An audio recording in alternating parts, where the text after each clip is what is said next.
सभी को मेरा प्रणाम।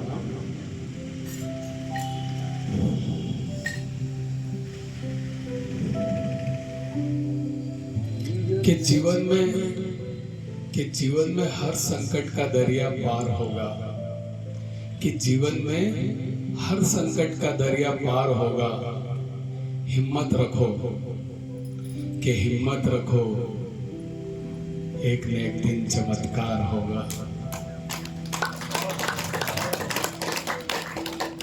एक बहुत अच्छी कहानी, एक बहुत अच्छी स्टोरी जो इस बात को चरितार्थ करेगी।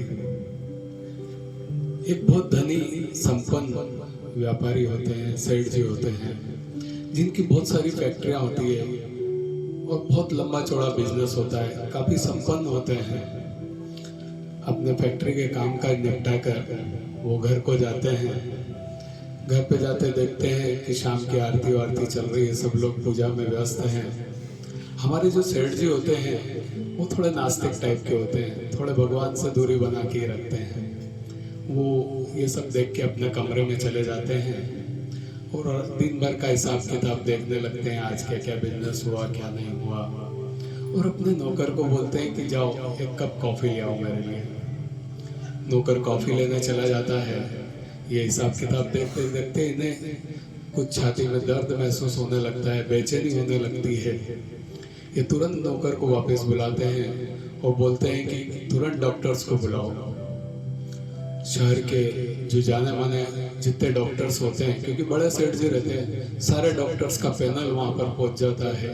उनकी पूरी जांचें की जाती है, ब्लड टेस्ट, ये वो सारी जांचें, ईसीजी वगैरह सब जांचें करके, और सारे डॉक्टर्स कहते हैं कि सेठ जी आप तो बिल्कुल स्वस्थ हैं, आपको कोई बीमारी नहीं है। पर सेठ जी कहते हैं मुझे तो बहुत बेचैनी हो रही है, आप तो मुझे कुछ भी दवा दीजिए, मैं अच्छा फील नहीं कर रहा हूँ, मैं बहुत बेचैन फील कर रहा हूँ। ठीक है, डॉक्टर कहते हैं वैसे तो कुछ नहीं, लेकिन फिर भी हम आपको ये नींद की एक दवाई देते हैं, आप रात को सोते समय ले लो, अभी खाना वाना खा के आपको आराम मिल जाएगा। ठीक है, डॉक्टर्स का पैनल चला जाता है। सेठ जी को नौकर खाना वाना बनाता है, जो भी खाना वाना खिलाता है, उसके बाद उनको नींद की जो दवाई है वो दी जाती है। फिर भी सेठ जी को नींद नहीं आ रही होती है, एक अलग ही बेचैनी उनके दिमाग में चल रही होती है, मन में ख्याल विचार चल रहे होते हैं। वो बैठे बैठे बिस्तर पे इधर पलटे उधर पलटे ऐसे करके कोशिश कर रहे थे सोने की, पर उन्हें नींद नहीं आ रही थी। रात का 3 बज गए, लेकिन बेचैनी उनकी खत्म नहीं हो रही थी। 3 बजे वो उठे, उन्होंने सोचा क्यों ना थोड़ा गार्डन में टहल लूं। वो घर के बाहर निकले और गार्डन में टहलने लगे।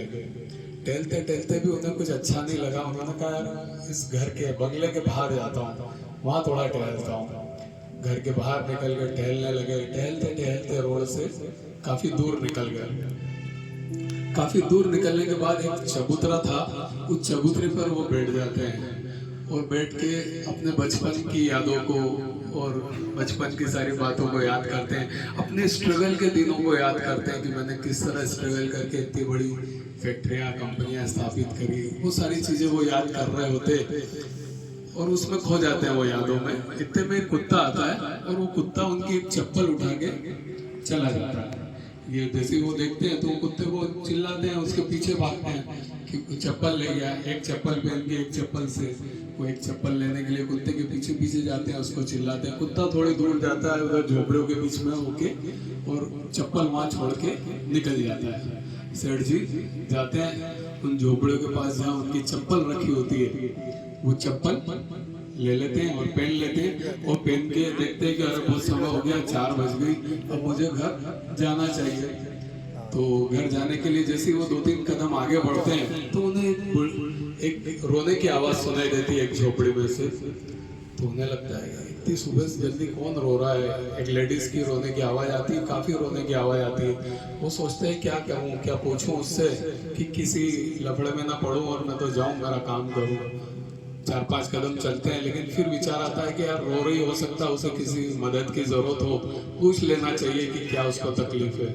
वो झोपड़ी में जाते हैं और बोलते हैं कि मुझे गलत मत समझना, आपके रोने की आवाज आ रही है इसलिए मैं आपका पूछने आया हूँ कि क्या तकलीफ है आपको, क्यों रो रहे हैं आप। तो वो जो अम्मा होती है वो कहती है कि मेरी ये 8 साल की लड़की है, ये बहुत बीमार है और डॉक्टर ने कहा इसका ऑपरेशन करना पड़ेगा और उसका बहुत पैसा लगेगा और मेरे पास पैसा नहीं है। तो बोले तो रोने से क्या होगा, आप जहाँ काम करते हो उनसे पैसा मांगो, मदद मांगो, रोने से तो कोई इसका इलाज हो नहीं जाएगा। तो बोलती कि मैं तो काम क्या करती हूँ, मैं तो सबके यहाँ बर्तन मांजने और इस झाड़ू पोछे का काम करती हूँ। बोले हाँ तो उन लोगों से मदद मांगो तो आपका कुछ होगा, रोने से क्या होगा। बोले नहीं मैं रो तो इसलिए रही हूँ कि कल एक बाबा आए थे और उन बाबा ने कहा था कि सुबह 4 बजे रोना चालू कर देना।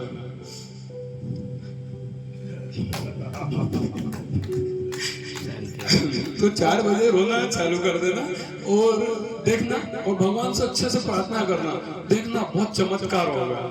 तो ठीक है, मैंने बाबा की बात मानी और 4 बजे और मैंने रोना चालू कर दिया। सेठ जी का दिल पिघल जाता है।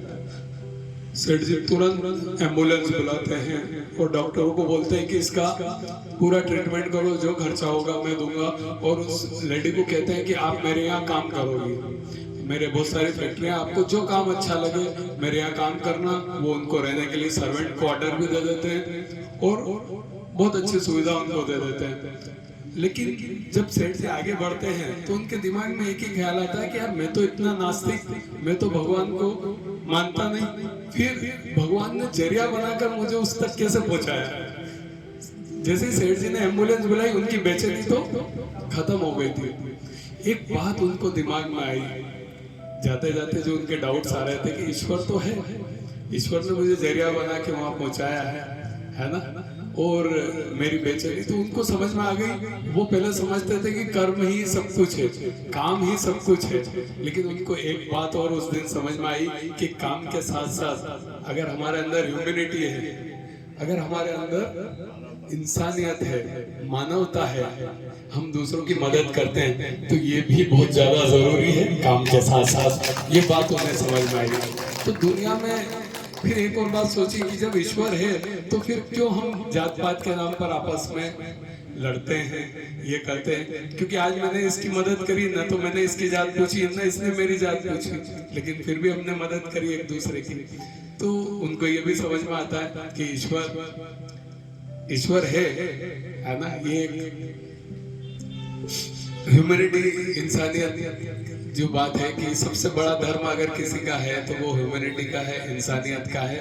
हमें दूसरों की मदद करना चाहिए। इस कहानी से हमें शिक्षा मिलती, इस कहानी से हमें 3 शिक्षा मिलती है। पहली शिक्षा कि भगवान पे भरोसा रखिए, एक न एक दिन चमत्कार होगा।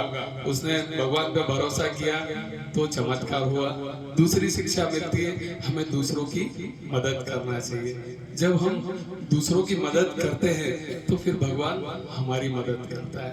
और तीसरी बात, केवल ज्ञान बांटने से कुछ नहीं होता है, मुस्कान भी बांटिए। ठीक है, तो ये 3 शिक्षा हमें इस कहानी से मिलती है। थोड़ी सी इमोशनल कहानी थी और भी इसलिए एक बहुत अच्छा भजन करने आए। अरे वो काका जी के चक्कर में मैं हनुमान चालीसा करके